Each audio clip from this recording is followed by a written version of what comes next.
Whereas, you know, the traffic on 501 does dramatically when we're at 30% occupancy right now, roughly, or 20 to 30% on any given day of the week, and versus 90 to 100% in July. Perhaps during the latter, you might choose to go the 22 route, if you, even if it's much longer to get to Hard Rock.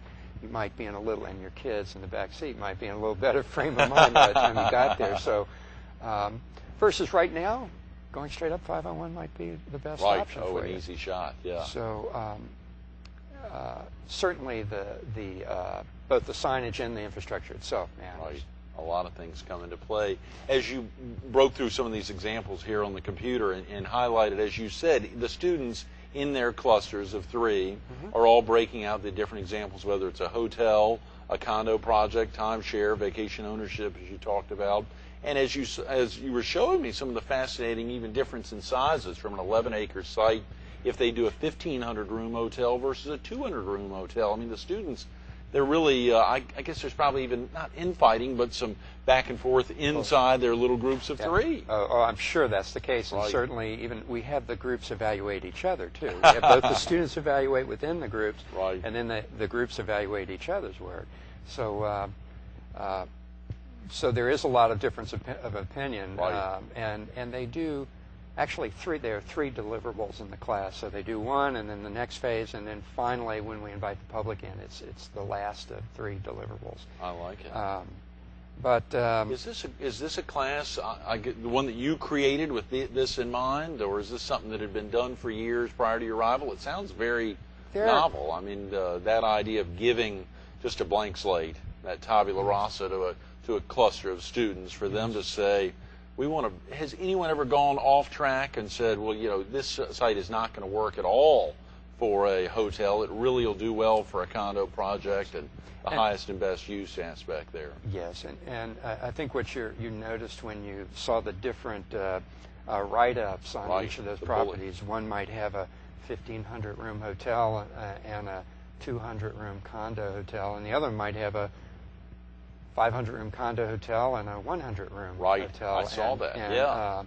And some might not have any hotel, but just timeshares and condos. And a lot of that, well, some of that anyway, is determined by the zoning. And so the students know, and that we discuss across several classes, what the implications of the current zoning for the site are. And we also look at the city's comprehensive plan and talk about what the long-term vision of the community is for both that particular site and the quality of life issues in general in that area. And so ultimately the students know that if they want to ask for a change in zoning, the way that's done in this area is largely by proposing a plan unit development.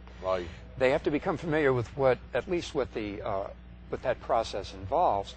But also the notion that, you know, gee, there's no potential for a walkover, or what some people call a skywalk across this main drive. And so if you want to propose that, or perhaps a tunnel underneath, or perhaps you're going to build the whole property over the highway. One of the groups last semester actually proposed to actually build the hotel over the highway. And these are, you know, from a little bit of a change in zoning on up to a really radical rewrite of the current zoning. And they know that the students are challenged to give back to the community, either in physical space or in or perhaps in budget, for instance, for what they're asking, in return for what they're asking. For instance, one of the groups gave back several blocks on the 3rd row, but in return said, we're going to pay for the security, the lighting, the insurance. It's going to be open to the public, but we're going to pay for that public space. Basically the operation and upkeep of that public space. On the other hand, one of them said, well, we'd like to do something with the 3rd row, but the oceanfront is going some of that. We're going to build perhaps a boardwalk, perhaps a sky tower, perhaps other amenities that are also going to be open to the public, that we'll control, but the public will be able to use. So the students are tasked with coming up with innovative ways to use the space and improve the amenities and infrastructure in the community. In real practical, I mean, ultimately, if they're seniors now, they'll either be going to graduate school or right out into the workplace and be faced with these things on a regular basis. They may have never even heard of a community appearance board, but that's clearly something. When you talk about the comprehensive plan in Myrtle Beach, that's one thing. Yes. It may be a less rigorous process. They don't have a CAB in North Myrtle Beach when you're talking about there. Or the Vereen tract you were talking about in Little River, where you're dealing with the county, and there's no CAB whatsoever, or not even heavy, rigorous stuff. So the students are going to be faced with that if they're out in the workplace a year or two from now, and their boss says, you know, we want to expand, we want to grow on. What are we going to be faced with? I'm sure those are practical considerations. Sure, yeah. Sure. And that's one reason why we do like to move the blank page around a little bit every semester, every 2 semesters. Many of the students, perhaps most of the students, won't be involved in planning in corporate planning not the day they walk across the stage. Sure. But on the other hand, in the process of completing this project, they will understand both the financial issues, the operational issues, and the long-term development issues that each of these business elements implies. We have graduates that are general managers of hotels. We have graduates that are general managers of homeowners associations for local development. So those are very different jobs.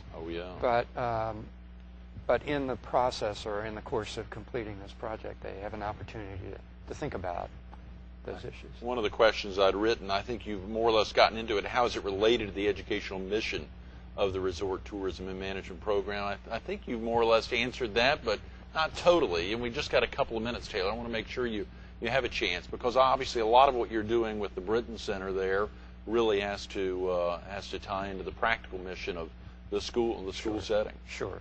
And there are not a lot, but there are a minimum number of student assistantships too. For instance, I have 2 students working on this weekly research right now. They go out and those particular students do random searches, web searches. They will hit over 90 home sites, websites, each week on a random basis. Right here. And, of course, they could do it in Hilton Head or Georgetown or Havana, for that matter, because it's online. And what they do is we have created an inventory of the vacation homes and the condos that are listed on realtor websites in this area. And so they'll go to each of those realtor home pages and go to the vacation home search engine and choose representative and random number of homes and see whether or not they're occupied. And they do 2 samples each week. Right now we're surveying the last week of February, or I'm sorry, the first week of March, and we hit that particular week once again when we get 1 week away from it to see how the availability and pricing may have changed on this. Very important. Very important. Stuff that was never available to local business owners and otherwise. I mean, what you're putting together on a weekly basis to let folks know, clearly critical. Are they finding that the owners of those properties are updating their websites regularly enough? Are they actually keeping their inventory fresh? Well, the online inventory is much greater than in number and size than it was even a year ago, and that's why we have to update that inventory at least once a year.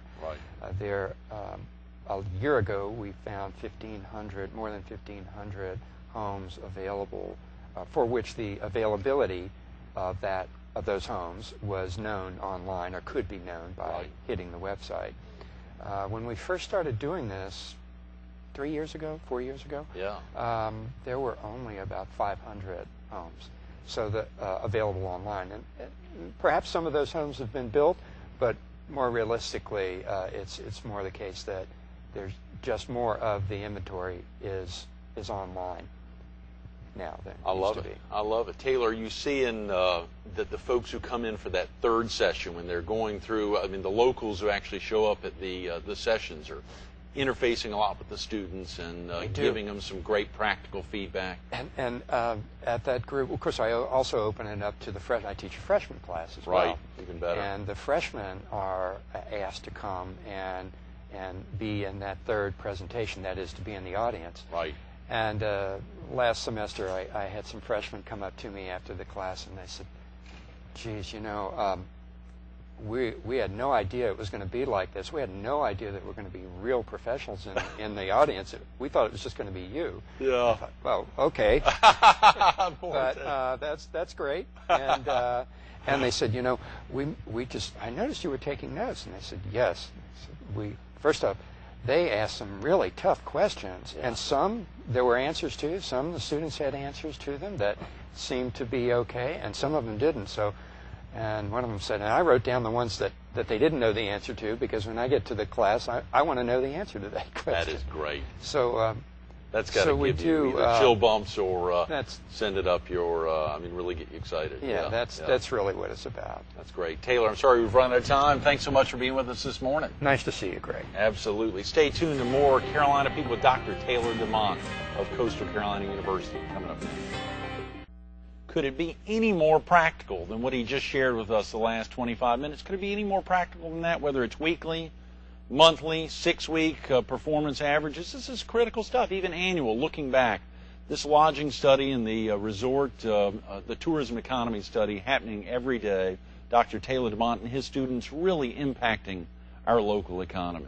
Coastal.edu/business. Check out the resort tourism management page.